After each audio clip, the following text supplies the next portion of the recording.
শ্রীমতী রাধারানীকে ঘিরে বসে আজ বৃন্দেকে ডাকছে। কেমন বলছে, আয় গো বৃন্দে, আয় গো বৃন্দে, আয় গো বৃন্দে, আয় গো বৃন্দে, আয় গো বৃন্দে, আয় গো বৃন্দে, আয় গো বৃন্দে, আয় গো বৃন্দে, আয় গো বৃন্দে, আয় গো বৃন্দে, আয় গো বৃন্দে, আয় গো বৃন্দে, আয় গো বৃন্দে।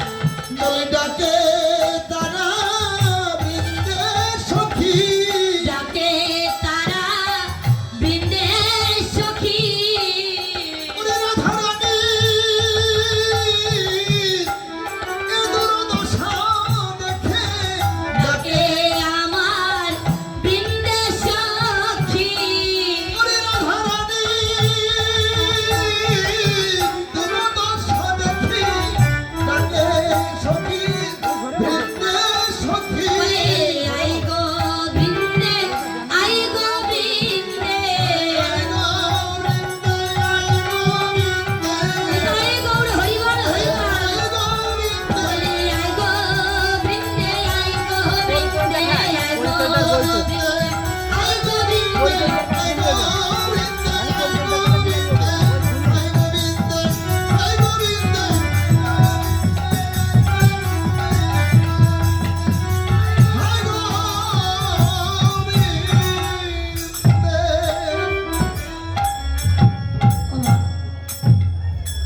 একই কথার দুইটি অর্থ।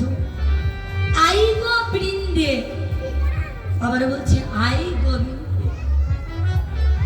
শ্রীমতীর কানে আমার শুনছে আই গোবিন্দে, এই বুঝি আমার গোবিন্দ এসেছে। ভাবছে আমার গোবিন্দ এসেছে,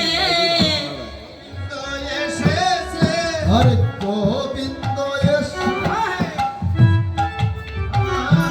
গোবিন্দ এসেছে, গোবিন্দ এসেছে, গোবিন্দ এসেছে, বুঝি গোবিন্দ এসেছে, গোবিন্দ এসেছে। বলে ক্ষণে ক্ষণে চেয়ে দেখে গোবিন্দ এসেছে, আর ক্ষণে ক্ষণে চেয়ে দেখে কি গোবিন্দ এসেছে, ক্ষণে চেয়ে দেখে কি গোবিন্দ এসেছে, যেন গোবিন্দ এসেছে, গোবিন্দ এসেছে। আরে রাধারানী দেখে আমার গোবিন্দ এসেছে, আরে এমন সময় শ্রীমতী রাধারানী আমার কি করছে, দুটি নয়ন মেলে খুঁজছে আমার গোবিন্দ এসেছে বুঝি। কিন্তু যখন দেখতে পাই আর গোবিন্দ আসে না, তখন আর শ্রীমতী রাধারানী আমার আবার চৈতন্য ভুল। তখন বৃন্দে আমার বলছে, ওরাই একটিবার আমার কথা শোন, হ্যাঁ ওরাই ধৈর্য মম ধৈর্য মম গুচ্ছ মথুরাই, ধ্রুবপুরে পতি পতি খাই, যাহা দর্শনে পাই। আর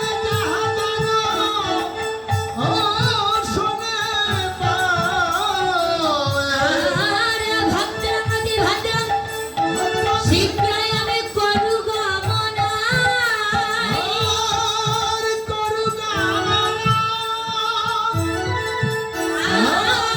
আর অতি বিলম্বে আমি যাবো আমি আরে মথুরাই, করিব ভ্রমণাই।